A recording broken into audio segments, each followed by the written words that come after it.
tanggal 25 Juni 1935. Sebelumnya, ia menjabat sebagai Wakil Presiden Indonesia ketiga. B.J. Habibie menggantikan Soeharto yang mengundurkan diri dari jabatan presiden pada tanggal 21 Mei 1998. Nah, B.J. Habibie adalah Presiden Indonesia ketiga yang menjabat sejak 21 Mei 1998 sampai dengan 20 Oktober 1999. Dengan dikenal sebagai tokoh yang berjasa dalam mengembangkan teknologi di Indonesia, khususnya dalam bidang penerbangan dan industri. Ia juga dihormati sebagai pemimpin yang membuka jalan bagi era demokrasi di Indonesia setelah masa Orde Baru.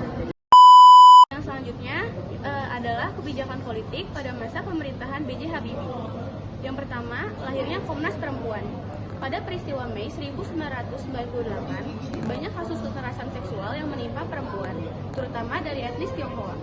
Hal ini memicu tuntutan masyarakat agar masalah ini tidak kembali terulang. Untuk memenuhi tuntutan ini, Habibie mengeluarkan keputusan Presiden nomor 181 tahun 1998 yang akhirnya melahirkan Komisi Nasional Perempuan di Indonesia. Yang kedua, kemerdekaan Timor Leste. Referendum atau pemisahan diri Timor Leste dari Negara Kesatuan Republik Indonesia terlaksana pada pemerintahan Habibie. Referendum ini menghantarkan Timor Leste menjadi negara yang merdeka seutuhnya. Yang ketiga, berakhirnya diskriminasi terhadap etnis Tionghoa. Inpres nomor 26 tahun 1999 dan Inpres nomor 4 tahun 1999 yang dikeluarkan oleh Habibie mengakhiri diskriminasi terhadap etnis Tionghoa. Inpres menghapuskan larangan untuk berbicara dan mengajar bahasa Mandarin. Diskriminasi terhadap etnis Tionghoa ini diwariskan dari masa pemerintahan Soeharto yang sebelumnya memberlakukan program anti komunis yang berimbas pada diskriminasi terhadap etnis tertentu. Untuk kebijakan luar negeri, Presiden B.J. Habibie yang menjabat dari tahun 98 hingga 99 ini ditandai oleh beberapa langkah yang penting. Yang pertama, referendum Timor Timur. Habibie mengumumkan opsi referendum bagi Timor Timur, memberikan pilihan antara otonomi khusus dan kemerdekaan. Keputusan ini berujung pada kemerdekaan Timor Leste dan menjaminkan perubahan signifikan dalam pendekatan Indonesia terhadap isu separatisme. Dan yang kedua, pendekatan terhadap Cina. Habibie menerapkan kebijakan respons diam terhadap protes Cina terkait kerusuhan anti-Cina di Indonesia. Dalam harapannya, ini bisa berusaha untuk menjaga hubungan diplomatik yang tetap stabil. Kemudian yang ketiga, perbaikan hubungan internasional. Habibie berupaya memperbaiki citra Indonesia di dunia internasional setelah era Orde Baru dengan melibatkan diri dalam forum-forum internasional dan menerima bantuan dari IMF untuk mengatasi krisis ekonomi. Dan yang terakhir adalah fokus pada stabilitas. Kebijakan luar negeri juga diarahkan untuk menarik investasi asing dan membantu pemulihan ekonomi pasca krisis ekonomi dengan mempromosikan kerjasama dengan investor asing. Jadi secara keseluruhan, kebijakan luar negeri ini mencerminkan transisi menuju demokrasi dan respons terhadap internasional di tengah tantangan nasional atau tantangan domestik. Pada kebijakan ekonomi pada masa B.J. Habibie terjadi hal yang signifikan. Pemerintah berhasil menekan laju inflasi dan gejolak moneter dibanding saat awal terjadi pada krisis. Pada tanggal 21 Agustus 98, pemerintah membuka operasional Bank Umum Nasional, Bank Modern, dan Bank Dagang Indonesia. Lalu ada 3 kebijakan ekonomi pada masa B.J. Habibie. Yang pertama, menyelamatkan kondisi perekonomian dari amukan krisis moneter Asia 98. Pada kebijakan ini berfokus menjaga moneter dengan menjaga independensi Bank Indonesia, memangkas nilai tukar rupiah yang sempat menjolak tinggi sehingga 15.000 per US dollar saat masa krisis menjadi hanya 6.500 per US dollar. Kebijakan ini menggunakan tim profesional daripada kalangan politik. Lalu yang ketiga, berusaha melepaskan jeratan utang IMF. Dengan kebijakan ini, B.J. Habibie melakukan reformasi ekonomi dengan kebijakan ini. Selanjutnya ada kehidupan sosial B.J. Habibie.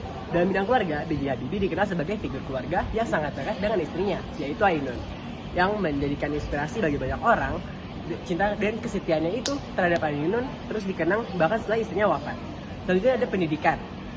Habibie menimba ilmu di Jerman dalam bidang teknik, penerbangan, dan aktif di komunitas akademis serta sosial. Pengalamannya di luar negeri itu memperkuat dedikasinya untuk memajukan teknologi di Indonesia.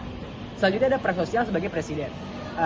Saat menjabat sebagai presiden, Habibie membawa Indonesia melalui masa transisi demokrasi, membuka kebebasan dan mengambil langkah-langkah penting untuk memulihkan ekonomi negara. Dan selanjutnya ada aktivitas sosial, yaitu setelah tidak lagi menjabat sebagai presiden, Habibie mendirikan The Habibie Center yang fokus pada demokrasi, HAM, dan teknologi. Selanjutnya ada inspirasi, dan beliau ini menjadi inspirasi bagi generasi muda. Kisah-kisah Habibie dari seorang insinyur hingga menjadi presiden menjadi inspirasi bagi banyak generasi muda Indonesia untuk bermimpi besar dan berprestasi di bidang pendidikan dan teknologi.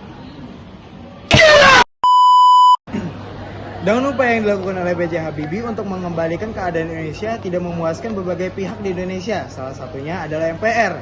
Oleh sebab itu, pemerintahan B.J. Habibie berakhir dalam kurang lebih 18 bulan. Beberapa sebab berakhirnya pemerintahan beliau adalah: 1. Pengajuan pertanggungjawaban B.J. Habibie ditolak oleh MPR dalam sidang istimewa MPR 1999. Yang kedua, dilepasnya Timur Timur akibat diselenggarakannya referendum pada 30 Agustus 1999. Hal ini kemudian menjadi polemik dari masyarakat Indonesia, khususnya MPR. Akibat penolakan yang dilakukan oleh MPR, beliau tidak mencalonkan diri kembali menjadi presiden. Oleh sebab itu, Partai Golkar yang tadinya mendukung Habibie untuk maju, kini mendukung Abdurrahman Wahid untuk menjadi presiden. Jadi, Assalamualaikum warahmatullahi wabarakatuh. Jadi, saya di sini akan mewawancarai Mamim tentang kehidupan semasa B.J. Habibie menjabat sebagai presiden. Ya. Baik, yang saya alami waktu itu pada zaman Presiden B.J. Habibie itu kan tadinya dari wakil presiden. Presidennya Soeharto zaman waktu itu. Karena Soeharto waktu itu ada dekade yang ke-6, jadi berarti sudah mau 30 tahun nih jadi presiden. Mahasiswa banyak yang mendemo kalau kok presidennya itu mulu mungkin gitu ya. Nah akhirnya dilengsarkan oleh demo mahasiswa, Soeharto turun, B.J. Habibie sebagai wakil naik gitu ya. Sebenarnya dia luar biasa banget, dia orang yang sangat berjasa juga bagi bangsa Indonesia karena bisa memajukan teknologi di bidang teknologi dan ilmu pengetahuan sama beliau itu luar biasa. Nah, waktu jadi presiden, kesalahannya beliau adalah dia membebaskan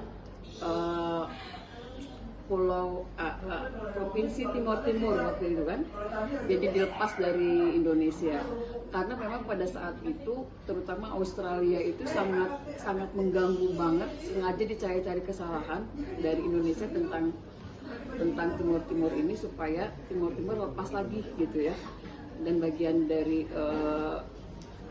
Portugal gitu. Karena katanya ada kepentingan di ini Australia, ini Timur Timur, di tengah-tengah itu kalau dieksplorasi banyak minyaknya gitu ya. Jadi kalau misalnya Timur Timur itu lepas, Australia bisa jadi kerjasama lah sama Timur Timur itu. Nah sehingga ketika beliau pada di akhir jabatan sebagai presiden, sebagai pengganti Soeharto waktu itu, ketika pertanggungjawaban beliau ditolak sama DPR dan MPR karena kesalahannya seperti itu gitu ya, sehingga itu yang mengakibatkan aduh sayang banget sih kenapa sih B.J. Habibie melepas Timur Timur begitu aja gitu ya, dengan cuma sekedar bikin angket ini siapa yang mau lepas, siapa yang mau tetap ke Indonesia gitu kan. Nah memang kontroversial juga, ada yang pengen masih di Indonesia, ada yang pengen lepas dari Indonesia gitu ya. Akhirnya mungkin setelah dijajaki begitu lebih banyak yang ingin lepas dari Indonesia. Akhirnya sama presiden waktu itu keputusannya dari B.J. Habibie akhirnya dilepas begitu aja. Sementara waktu itu katanya untuk mendapatkan Timur Timur itu menjadi bagian Indonesia itu kan dengan perjuangan yang luar biasa. Kenapa dengan beliau dilepas begitu aja? Itu yang bikin pertanyaan rakyat Indonesia gitu, menyayangkan kenapa dan sebagainya, sehingga ketika pertanggungjawabannya di DPR MPR tidak diterima sama DPR MPR. Akhirnya mungkin ada rasa kekecewaan juga B.J. Habibie karena banyak yang menghujat, dan setelah itu beliau tinggal di Jerman karena menurut beliau Jerman itu, beliau lama Jerman ketika pendidikan dan orang Jerman itu sangat hormat banget sama beliau karena kepintaran beliau tentang teknologi dan sebagainya gitu ya. Jadi setelah jadi presiden itu beliau tinggal di Jerman sampai istrinya sakit dan meninggal, dibawa ke Indonesia lagi. Jadi menurut saya B.J. Habibie itu beliau punya karisma yang luar biasa, ilmu pengetahuan yang sangat tinggi, peduli sama rakyat Indonesia-nya ada, cuma satu kelemahannya di situ tadi. Dan beliau tidak melihat lagi waktu itu tidak tidak melihat secara luas, kenapa langsung dilepas begitu aja. Dan itu dianggap kesalahan besar bagi bangsa Indonesia, gitu ya. Itu aja yang mungkin yang saya tahu tentang B.J. Habibie. Beliau menjadi presiden yang ketiga. Soekarno, Soeharto, ya B.J. Habibie. Keren.